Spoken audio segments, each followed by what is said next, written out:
मैं निकेत अवस्थी आज फिर एक बार आपके सामने आ गया हूँ आज एक नए बहुत ही इंपॉर्टेंट टॉपिक को लेकर। इस टॉपिक का नाम है इस जो ये टेंशन है स्टूडेंट्स की कि क्लास 10 के बाद वो क्या करना चाहते हैं। इसलिए आज का मैंने ये जो अपना लेक्चर रखा है इस पर्टिकुलर समस्या के ऊपर रखा है कि हमें क्लास 10 के बाद कॉमर्स ही क्यों लेना है।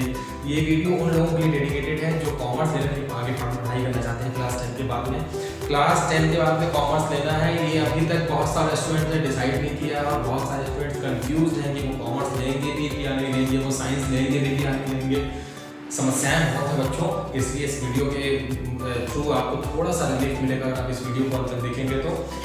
एक समस्या पता क्या है, एक समस्या ये है कि बेटा क्या लेना चाहते हो, तो बेटे को पता ही नहीं बेटा क्या लेना चाहता है। और बेटे को क्यों पता नहीं है ये मैं आपको वजह बताता हूँ। क्योंकि पहले पूछा जाता था ना, बेटा बड़े होकर क्या बनना चाहते हो, बड़े होकर मैं डॉक्टर बनना चाहता हूँ, बड़े होकर मैं इंजीनियर बनना चाहता हूँ। और जब बच्चा बड़ा होता था और जब क्लास 11th में आता था तो वो कॉमर्स ले लेता था, तो वो ना तो डॉक्टर बन पाता था ना तो इंजीनियर बन पाता था। ये पता समस्या क्यों हो रही है, इतना फैमिली प्रेशर, इतना हमारे सबसे जो खतरनाक होते हैं वो हमारे रिलेटिव्स होते हैं। वो पूछते हैं कि हमारे बेटे ने तो साइंस लिया है, हमारे बेटे ने तो मैथ्स लिया है, आपके बेटे ने क्या लिया है। तो बेचारे हमारे पेरेंट जो होते हैं वो कहते हैं कि भाई हमारे तो ताऊ के बेटे ने कॉमर्स लिया है, तू क्यों कॉमर्स ले रहा है, साइंस लिया है, तू क्यों कॉमर्स ले रहा है, तू भी साइंस ले ले। माना ये जाता है कि साइंस ले रहे हैं और मैथ्स ले रहे हैं ना तो बच्चा पढ़ने में बहुत होशियार है, बहुत इंटेलिजेंट है, या बच्चे को बचपन से ही मोटे मोटे ग्लास के स्पेक्स लगने लगे हैं, चश्मा लगाने लगा है बहुत मोटे। तो ये देखना पड़ा होगा ना, साइंस लेना बहुत पड़ता है, जबकि बच्चे के आँख तो ना टीवी और मोबाइल चलाने की वजह से खराब हो गए हैं, इसलिए बच्चा जो है आँख खराब होने की वजह से स्पेक्स लगा रहा है। कॉमर्स वालों के लिए तो ये है कि माना जाता था कि अच्छा पढ़ने में एवरेज होगा आपका बेटा, इसलिए आपका बेटा जो है ना वो कॉमर्स ले रहा है, पढ़ाई लिखाई में मन नहीं लगता होगा इसलिए कॉमर्स ले रहा है। ये सारी चीज़ें अगर आपसे अब कोई पूछे ना कि कॉमर्स क्यों लियो, तो कहना कि हम जिगर वाले हैं, हम दिल वाले हैं, हम बहुत मेरी पर्सनैलिटी है इसलिए हमने यहाँ पर कॉमर्स लिया है। थोड़ा सा हटते हैं इन सब चीज़ों से और जानते हैं कि कॉमर्स हमें सच में क्यों लेना है। कॉमर्स हमें इसलिए लेना है कि कॉमर्स में जो स्कोप है क्लास 10th के बाद अगर हम कॉमर्स ले लेते हैं और हम क्लास 11th 12th कर लेते हैं तो क्लास 12th के बाद में हमारे पास बहुत सारा स्कोप है अपना करियर सेट करने के लिए। कभी भी ना जो सब्जेक्ट हम ले रहे होते हैं हमें ये सोच के सब्जेक्ट नहीं लेना है कि हमारे फैमिली मेंबर्स बोल रहे हैं, हमारे रिलेटिव्स बोल रहे हैं, या मेरे जैसे मैंने कॉमर्स ले लिया था कि मेरे सारे फ्रेंड्स कॉमर्स ले रहे थे और मेरे बड़े भाई साहब जो थे वो कॉमर्स लेके पढ़ते इसलिए मैंने कॉमर्स ले लिया था। ये सारी कंफ्यूजन आप दूर करिए। आपको कोई भी सब्जेक्ट सिर्फ इसलिए लेना है क्योंकि उसमें आपकी कमांड अच्छी होनी चाहिए, आपको लगता है कि उस पर्टिकुलर फील्ड में आप अच्छा कर सकेंगे। दूसरा, आपका उस पर्टिकुलर फील्ड में इंटरेस्ट होना चाहिए, तब आप उस पर्टिकुलर सब्जेक्ट को वहाँ पर चूज कर रहे हैं क्लास 11 के बाद में। और तीसरा, आप अपने आप से कई बार अंदर ही अंदर बात करिए, अपने फ्रेंड से जो बात कर रहे हैं, अपने रिलेटिव से बात कर रहे हैं। इसके अलावा शांत मन से आप अपने आप से पूछिए कि आप क्यों लेना चाहते हैं कॉमर्स, आप क्यों इस पर्टिकुलर टॉपिक में, इस सब्जेक्ट में आगे बढ़ना चाहते हैं। आपको डेफिनेटली वहाँ से रास्ता दिखेगा और उसके बाद आप डिसाइड कर लीजिए कि आपको कॉमर्स लेना है कि नहीं लेना है। अगर हम क्लास 11th में कॉमर्स लेते हैं तो आइए जल्दी से चलते हैं कि क्लास 11th में कॉमर्स लेने के बाद में आपके लिए क्लास 11th और 12th में कौन कौन से सब्जेक्ट होंगे। तो क्लास 11th और 12th में अगर आप कॉमर्स ले लेते हैं, क्लास 11th में अगर आप कॉमर्स लेते हैं तो आपके पास में क्लास 11th में पढ़ने के लिए सबसे पहला जो सब्जेक्ट है उसका नाम है अकाउंटेंसी। अकाउंट्स ले लेते हैं। क्लास 11th के अकाउंट्स में आप देखेंगे कैसे अकाउंट्स बनाए जाते हैं, अकाउंट्स कितने टाइप के होते हैं, कौन कौन से बिजनेस में अकाउंट्स मेंटेन होते हैं, किन किन तरीकों से बनते हैं, बस सारी इन्फॉर्मेशन आपको क्लास 11th 12th में ही मिल जाती है। इसके अलावा जो हमारा दूसरा सब्जेक्ट होता है वो होता है हमारा बिजनेस स्टडीज। बिजनेस स्टडीज में हम बिजनेस के बारे में जानते हैं। नॉर्मल बिजनेस के बारे में तो हमें लगता है हम सब जानते हैं, लेकिन जैसे ही हम क्लास 11th में कॉमर्स लेके पढ़ते हैं तो हम बहुत माइन्यूट चीज़ों के बारे में जानना शुरू कर देते हैं कि बिजनेस का एक्चुअल में रियल मीनिंग क्या है, बिजनेस कैसे करते हैं, बिजनेस के एलिमेंट्स कौन कौन से होते हैं, बिजनेस कितने तरीकों से होता है, बिजनेस को कितने फॉर्म्स ऑफ ऑर्गेनाइजेशन होते हैं बिजनेस के, वो सब हम अपने इस बिजनेस स्टडीज के सब्जेक्ट में जान सकते हैं। तीसरा जो हमारे लिए इंपॉर्टेंट सब्जेक्ट होता है क्लास 11 12 के लिए वो है हमारे पास इकोनॉमिक्स। इकोनॉमिक्स में हम अपने इकोनॉमिक्स को 2 पार्ट्स में देखते हैं, माइक्रो इकोनॉमिक्स और मैक्रो इकोनॉमिक्स। माइक्रो मतलब बहुत छोटे वे में इकोनॉमिक्स को देखने की कोशिश करते हैं और बहुत बड़े वे में इकोनॉमिक्स को देखने की कोशिश करते हैं। इन्फ्लेशन क्या होता है, जीडीपी क्या होता है और बजट क्या होता है, ये तमाम बातें जो हैं आपको यहाँ से बिजनेस इकोनॉमिक्स आपको पता चल जाएंगी। इसके अलावा आपके यहाँ जो सब्जेक्ट चलते होंगे वो इंग्लिश हो सकता है, वो हिंदी हो सकता है, वो कंप्यूटर साइंस हो सकता है, वो फिजिकल एजुकेशन हो सकता है, वो ह्यूमैनिटीज हो सकता है। ये सारे सब्जेक्ट जो आपकी बिलो विश के ऊपर डिपेंड करते हैं, आप ले सकते हैं। लेकिन ये 3 सब्जेक्ट अकाउंटेंसी, बिजनेस स्टडीज और इकोनॉमिक्स जो है आपके लिए कंपलसरी हो जाता है कि आप इन सब्जेक्ट को 11th 12th कॉमर्स में कंटिन्यू करेंगे। आप चाहें तो एडिशनल सब्जेक्ट, कई लोग एडिशनल मैथ लेते हैं, ये आपको सोचना है कि आप कैपेबल हैं कि आप अकाउंट्स में ये तीनों सब्जेक्ट के साथ में एडिशनल सब्जेक्ट अगर आप कवर कर सकते हैं, आपके अंदर वो कैपेबिलिटी है, तो डेफिनेटली आप ले सकते हैं, इसमें कोई बुराई नहीं है। लेकिन मैं सजेस्ट करूंगा कि आप तभी लें जब आप इन तीनों सब्जेक्ट का जो प्रेशर होता है पढ़ाई का, स्टडी का, उसको आप झेल सकें और उसके बाद आप एक एडिशनल सब्जेक्ट ले सकें। एडिशनल सब्जेक्ट जो होता है वो किसी भी दूसरे सब्जेक्ट का कोर सब्जेक्ट होता है। जैसे आप एडिशनल मैथ लेते हैं तो मैथ अपने आप में बहुत हैवी सब्जेक्ट है, उसे लेने के लिए आपको सोचना है कि आप कॉमर्स के साथ में उसे कर पाएंगे कि नहीं कर पाएंगे, तो ये सोच लीजिए और उसके बाद आप उसको ले सकते हैं। हम बात करेंगे कि हम कॉमर्स जो ले लेते हैं ना क्लास 11th में, तो ये हम किसी भी सब्जेक्ट को क्लास 10 के बाद जब लेते हैं तो क्लास 10 के बाद में सब्जेक्ट लेने का मतलब होता है कि हमने अपने करियर को ध्यान में रखते हुए उस पर्टिकुलर सब्जेक्ट को लिया है। अगर हम मैथ्स लेते हैं या हम साइंस लेते हैं तो डेफिनेटली हम डॉक्टर या इंजीनियर बनने के बारे में ही सोचना स्टार्ट कर देते हैं। वैसे ही अगर हम कॉमर्स लेते हैं तो हमें भी सोचना है कि हम फ्यूचर में इस सब्जेक्ट के साथ आगे बढ़ते हुए कहाँ तक जाना चाहते हैं, फ्यूचर में क्या बनना चाहते हैं। बहुत सारे कोर्सेज हैं। अगर हम क्लास 11 12 तो हम सब करेंगे ही करेंगे। क्लास 10 11 12 के बाद में आइए देखते हैं कि हम कैसे आगे बढ़ सकते हैं। क्लास 12 पास करने के बाद में आपके पास 2 तरीके होते हैं कि आप अपने करियर को सेट कर सकें। पहला है आप अपने क्लास 12 के बाद में डिग्री कोर्सेज को कंप्लीट कर सकते हैं और डिग्री कोर्सेज में हमारे पास बहुत सारे डिग्री कोर्सेज हैं, लेकिन उसमें से जो कुछ डिग्री कोर्सेज बहुत पॉपुलर है उसके बारे में भी हम बात करेंगे। इसके अलावा अगर आप प्रोफेशनल कोर्सेज में आगे जाना चाहते हैं, प्रोफेशनल कोर्सेज क्या होते हैं, उसे कैसे करते हैं, इन सब चीज़ों को देखेंगे कि कैसे कौन कौन से प्रोफेशनल कोर्सेज हैं जो बहुत पॉपुलर हैं, जो कॉमर्स के बहुत सारे स्टूडेंट्स करते हैं। इसके अलावा भी और बहुत सारे स्टूडेंट होते हैं जो प्रोफेशनल कोर्सेज नहीं करते हैं, गवर्नमेंट जॉब की तैयारी करते हैं, वो सब चीज़ें भी देखते हैं। तो पहले बात कर लेते हैं कि हमारे पास कौन कौन से डिग्री कोर्सेज होते हैं। डिग्री कोर्सेज में हमारे पास पहला कोर्स है बीकॉम। बीकॉम का मतलब होता है बैचलर ऑफ कॉमर्स। क्लास 12 पास करने के बाद में स्टूडेंट्स के लिए ऑप्शन होता है कि वो इसी फील्ड में और आगे बढ़ जाएं जो क्लास 11 12 में पढ़ा है, और इसके लिए वो करते हैं बीकॉम। बीकॉम में आप क्लास 11 12 में जो पढ़ा था उसी को और एक्सपेंडेड वे में पढ़ने की कोशिश करते हैं और बहुत सारे डिटेल्स यहाँ पर आपके साथ ऐड हो जाती है। यहाँ पे आपके साथ में इनकम टैक्स ऐड हो जाता है, यहाँ पे आपके साथ में ऑडिट ऐड हो जाता है और बहुत सारे सब्जेक्ट हैं जो आप बीकॉम में कर सकते हैं। इसके अलावा दूसरा एक इंपॉर्टेंट जो डिग्री कोर्स है उसका नाम है bachelor of business administration, BBA. BBA आप कर सकते हैं। बीबीए नॉर्मली उन लोगों को करना चाहिए, मेरा ये सजेशन है पर्सनली कि बीबीए उन लोगों को करना चाहिए जो बीबीए के बाद में एमबीए करना चाहते हैं। अगर आप एमबीए करना चाहते हैं मतलब बैचलर डिग्री के बाद अगर आप मास्टर डिग्री करना चाहते हैं, जैसे कि बीकॉम के बाद एमकॉम होता है, वैसे ही बीबीए के बाद में आप एमबीए करना चाहते हैं तो आप डेफिनेटली बीबीए कर सकते हैं।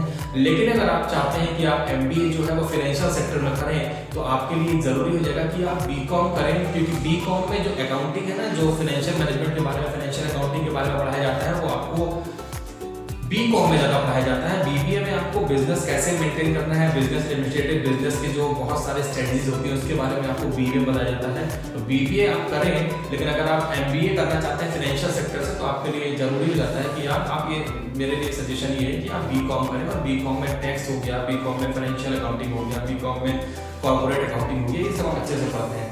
इसके अलावा हम बिजनेस इकोनॉमिक्स जो होता है बैचलर ऑफ इकोनॉमिक्स भी कर सकते हैं। बैचलर ऑफ इकोनॉमिक्स में हम बहुत सारे इकोनॉमिक्स के एलिमेंट के बारे में जानते हैं। इसके अलावा अगर आप चाहें तो हमारे पास जो चौथा कोर्स आप उसे कर सकते हैं, bachelor in accounting and finance कर सकते हैं, जिसे हम BAF कहते हैं। इसके अलावा एक और कोर्स है जिसे हम कहते हैं bachelor in banking and insurance, bachelor in banking and insurance जिसे हम BBI कहते हैं, आप वो कर सकते हैं। इसके अलावा एक कोर्स और है जिसे हम कहते हैं बैचलर इन फाइनेंशियल मार्केट। अगर आप फाइनेंशियल मार्केट सेक्टर में आगे बढ़ना चाहते हैं तो बैचलर इन फाइनेंशियल मार्केट अगर आप उसको एक्सप्लोर करना चाहते हैं अपने नॉलेज को, तो आप बैचलर इन फाइनेंशियल मार्केट जिसे हम कहते हैं BFM में आप आगे बढ़ सकते हैं। ये तमाम डिग्री कोर्सेज हैं जो नॉर्मली लोग लेते हैं। इसके अलावा भी और बहुत सारे डिग्री कोर्सेज हैं जिसके बारे में यहाँ पे मैं डिस्कशन नहीं कर रहा हूँ। ये जो मोस्ट पॉपुलर डिग्री कोर्सेज है इसके बारे में बात कर रहा हूँ। इसके अलावा अगर हम प्रोफेशनल कोर्सेज की बात करें, प्रोफेशनल कोर्सेज में भी स्टूडेंट्स बहुत सारे प्रोफेशनल कोर्सेज हैं।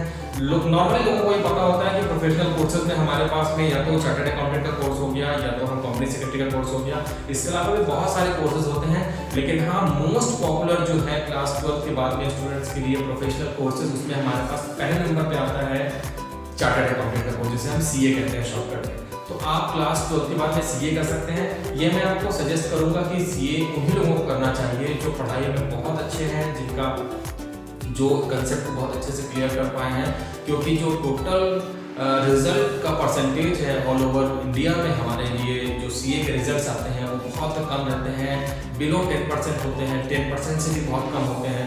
तो बहुत इंपॉर्टेंट है। कई सारे ऐसे स्टूडेंट्स होते हैं जो सीए करने का सोच के उस फील्ड को उठा तो जाते हैं, लेकिन रिजल्ट पॉजिटिव नहीं होने की वजह से वो बेचारे परेशान रहते हैं कि अब वो कई साल सीए में दे चुके होते हैं, उसके बाद वो क्या करें, तो कंफ्यूजन न रह जाए। इसलिए आप पहले अच्छे से समझिएगा सीए क्या होता है। मैं यहाँ पे आपको ज़्यादा सीए की डिटेल नहीं दे रहा हूँ, फ्यूचर में मैं आपको उसकी भी डिटेल दूंगा कि कैसे सीए करते हैं, उसकी फीसेस क्या होती है, कौन कौन से इंस्टीट्यूट है जहाँ पे आपको रजिस्टर्ड होना पड़ेगा, कैसे आपको पढ़ाई आगे बढ़ानी पड़ेगी। लेकिन फिलहाल ये जान लीजिए कि पहला कोर्स है प्रोफेशनल कोर्स में, उसको हम सीए या चार्टर्ड अकाउंटेंट का कोर्स कहते हैं। दूसरा एक और कोर्स जिसे कहते हैं कंपनी सेक्रेटरी का कोर्स। कंपनी सेक्रेटरी का कोर्स भी इक्विवेलेंट ही होता है कंपनी चार्टर्ड अकाउंटेंट के कोर्स के। इसको भी करने के लिए मैं आपसे वही बात रिपीट करूंगा जो मैंने अभी चार्टर्ड अकाउंट के कोर्स में की है।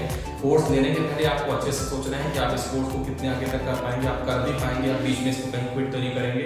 ये सारी बातें सोच के ही उसकी हार्डनेस क्या है, उसकी जो कॉम्पिटेंस लेवल है वो कितना है, इसको देखने के बाद ही आप इस कोर्स के बारे में सोचें। एक तीसरा कोर्स और हमने लिख रखा है जिसे हम कहते हैं CMA, cost and management accounting है। ये भी एक कोर्स है जिसे आप कर सकते हैं, ये भी equivalent to CA and CS है। इसके बारे में भी बहुत सारे डिटेल आपको फ्यूचर में हम देंगे।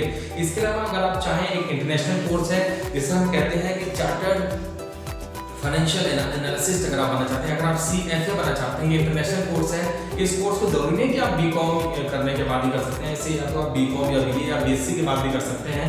ये इंटरनेशनली एक्सेप्टेड एक हमारे पास कोर्स है, इसे ऑल ओवर वर्ल्ड में एक्सेप्ट किया जाता है। अगर आप इस फील्ड में आप इन्वेस्टमेंट बैंकिंग में आगे बढ़ना चाहते हैं तो डेफिनेटली ये कोर्स आपके लिए बहुत इंपॉर्टेंट होता है, इसे आप कर सकते हैं। प्रोफेशनल कोर्स के साथ में आप चाहें तो आप डिग्री कोर्स को भी साइमल्टेनियसली कर सकते हैं। अभी हमारे पास में अगर हम इन सब चीज़ों को छोड़ के बात करें कि बीकॉम कर रहे हैं तो बीकॉम के साथ में बीकॉम प्लस एलएलबी आप कर सकते हैं, बीकॉम प्लस टैक्स की क्लास कर सकते हैं, बीकॉम प्लस कंप्यूटर एप्लीकेशन कर सकते हैं। तो बहुत सारे बैचलर कोर्सेज हैं।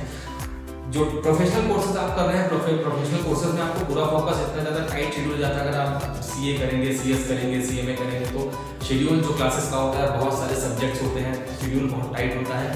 लेकिन अगर आप चाहें तो इसके साथ में जो है वो आप टाई अप करके यहाँ पर कोर्स कर सकते हैं, डिग्री कोर्स कर सकते हैं, आप बीकॉम कर सकते हैं। ऐसे बहुत सारे कॉलेजेस हैं जहाँ पर अटेंडेंस वगैरह में आपको छूट मिल जाती है और आप अपने प्रोफेशनल कोर्सेज में फोकस करते हैं, एग्जाम देने फिर आप जाते हैं या बीच बीच में जाके अपने अटेंडेंस को रिकॉर्ड कराते रहते हैं। ऐसे बहुत सारे कॉलेजेस हैं जहाँ पे आप इन चीज़ों के बारे में जान सकते हैं और वहाँ पे जाके आप बहुत सारे हमारे ऐसे स्टूडेंट्स हैं जो लगातार बैचलर कोर्स भी बीकॉम भी कर रहे हैं, साथ में वो सीएस और सीएमए भी कर रहे हैं। तो ये आप लोगों के लिए बहुत कन्वीनियंट हो जाता है कि आप एक साथ में 2 कोर्सेज को आगे बढ़ सकते हैं। इसके अलावा अगर हम बात करें कि अगर आपको पता है कि goods and services tax applicable हो गया है जिसे हम जीएसटी कहते हैं। जीएसटी आने के बाद में कॉमर्स स्टूडेंट की डिमांड डेफिनेटली और बढ़ गई है। हम जितना अच्छे से जीएसटी को समझ सकते हैं कि कॉमर्स लेने के बाद से क्लास 11 से ही हम जीएसटी के बारे में पढ़ना शुरू कर देते हैं और लगातार उसे हम आगे बढ़ते रहते हैं। तो जीएसटी हम अच्छे से समझ जाते हैं। जीएसटी अपने आप में एक कॉम्प्लिकेटेड चीज़ है, जो जीएसटी के बारे में नहीं जानता उसे समझ में नहीं आता कि जीएसटी क्या है, इसे कैसे एप्लीकेबल करते हैं, इसके क्या क्या बेनिफिट हैं। आपको पता है क्योंकि आपने कॉमर्स में से बहुत ही इनिशियल स्टेज से पढ़ना स्टार्ट कर दिया था। तो जीएसटी आने के बाद से कॉमर्स का स्कोप डेफिनेटली और बढ़ गया है। कॉमर्स लेने के बहुत सारे बेनिफिट हैं। अगर आप कॉमर्स लेके 11-12 में पढ़ते हैं, आप बिजनेस ट्रांजेक्शन के बारे में जानते हैं। हम अभी सब ये जानते हैं कि बिजनेस क्या होता है, लेकिन उसके बारे में डीप नॉलेज आपको मिलता है अगर आप कॉमर्स लेके पढ़ते हैं। तो आप देखेंगे कि ट्रांजेक्शन को कैसे रिकॉर्ड करते हैं या 11-12 में ही सीख जाते हैं अगर आप कॉमर्स लेके पढ़ते हैं तो, कि कैसे हम बिजनेस ट्रांजेक्शन होती है उसे हम कैसे रिकॉर्ड करते हैं, उनके कौन कौन से फॉर्मेट होते हैं। इसके अलावा इकोनॉमिक्स के बारे में आप जान जाते हैं। इकोनॉमिक्स में बहुत कॉम्प्लिकेशन होता है। जीडीपी क्या होती है, एनएनपी क्या होती है और इन्फ्लेशन क्या होता है, ये सब चीज़ों के बारे में आप यहाँ पे इकोनॉमिक्स में जान सकते हैं। इसके अलावा जो फाइनेंशियल सेक्टर होता है, स्टॉक मार्केट होता है, इन सब चीज़ों के बारे में आपको इन्फॉर्मेशन यहाँ पे मिलती रहती है। अगर आप स्टॉक ब्रोकर बनना चाहते हैं तो आपके लिए ज़रूरी है कि आप कॉमर्स लेके आगे पढ़ाई करें। कॉमर्स लेके अगर आप पढ़ाई करते हैं और फ्यूचर में आप स्टॉक ब्रोकर बनना चाहते हैं तो आपके लिए बहुत आसान हो जाएगा। स्टॉक ब्रोकर में बहुत सारे जो हैं वो डिप्लोमा कोर्सेज होते हैं और डिप्लोमा कोर्सेज करने के लिए आपको 11th जो 12th से लेके और बहुत सारी नॉलेज अकाउंट्स की और फाइनेंशियल मैनेजमेंट की, स्टॉक मार्केट की इन्फॉर्मेशन वहाँ पे आपको चाहिए होती है। वो सारी इन्फॉर्मेशन ऑलरेडी आपके पास में, क्योंकि आपने स्टार्टिंग से ही कॉमर्स लेके पढ़ा था, तो आप स्टॉक मार्केट में स्टॉक ब्रोकर का काम कर सकते हैं। आप बैंक में ऑफिसर बन सकते हैं। आप बैंक में जाके ऑफिसर बनने के लिए अगर आप एग्जाम देते हैं तो कॉमर्स स्टूडेंट के लिए वहाँ पे ज़्यादा सक्सेस के चांसेस रहते हैं। आप टैक्स ऑडिटर बन सकते हैं, जैसे कि चार्टर्ड अकाउंटेंट जो होता है वो टैक्स का ऑडिट भी करता है, वैसे भी आप टैक्स के ऑडिटर होते हैं वो बन सकते हैं। गवर्नमेंट के लिए अप्लाई कर सकते हैं, गवर्नमेंट जॉब्स होती हैं। आप टैक्स कंसल्टेंट बन सकते हैं। अगर आपने बीकॉम के बाद में या बीकॉम के साथ में बीकॉम प्लस एलएलबी कर लिया है या बीकॉम के बाद आप एलएलबी करते हैं और आप इनकम टैक्स की सर्विसेज देना चाहते हैं, कंसल्टेंसी देना चाहते हैं लोगों को, ये आपके लिए बहुत अच्छा करियर ऑप्शन है। इसके साथ में आप अपनी खुद की एक फर्म खोल के आप उसमें कंसल्टेंसी दे सकते हैं सर्विसेज की, जिसमें आप टैक्स कंसल्टेंट बन सकते हैं। इसके अलावा आप कमर्शियल लॉयर बन सकते हैं, आप स्टॉक ब्रोकर बन सकते हैं। इसके अलावा अगर आप बीकॉम करते हैं, बीकॉम के बाद में अगर आप एमकॉम करते हैं तो डेफिनेटली आपके लिए जो है टीचिंग का स्कोप खुल जाता है। आप वहाँ पे टीचर बन सकते हैं, आप लेक्चरर बन सकते हैं, आप प्रोफेसर बन सकते हैं। ये सारी चीज़ें हैं जो कॉमर्स स्टूडेंट के लिए बेनिफिशियल हैं। हमको फिलहाल इस वीडियो में मैंने आपको बहुत ज़्यादा सारी बातें आपको यहाँ पे बता दूंगा, क्योंकि अभी आप क्लास 10 के स्टूडेंट्स हैं, अभी आप क्लास 10 से क्लास 11 में आने वाले हैं। तो क्लास 10 के स्टूडेंट्स के लिए अभी बहुत सारी चीज़ें तो जो है आपके इसी में बहुत सारी चीज़ें समझ से परे हो जाएंगी, क्योंकि अभी आप क्लास 10 से 11th में आएंगे, कॉमर्स कैसे जानेंगे और धीरे धीरे आपको ऑटोमेटिकली चीज़ें पता चलती जाएंगी। तो यहाँ पर मैंने सारी चीज़ें डिस्कस नहीं की हैं, सिर्फ उतना ही बताने की कोशिश की है जितनी आपको समझ में आ जाए। मैं आपसे उम्मीद करता हूँ कि आपको यहाँ पे चीज़ें समझ में आ रही होंगी और फिर से डिसाइड करिए कि आप कॉमर्स क्यों लेना चाहते हैं, क्योंकि जैसे ही आप कॉमर्स ले लेते हैं आप अपने करियर को भी सेट करते हैं। इसलिए मेरा फिर से रिक्वेस्ट है आप लोगों से कि कॉमर्स लेने के लिए इस वीडियो को देखिए और बहुत सारा बेनिफिट है, बहुत सारे कोर्सेज जिससे आप कर सकते हैं और आपको डेफिनेटली सक्सेस मिलेगी। Wish you all the very best.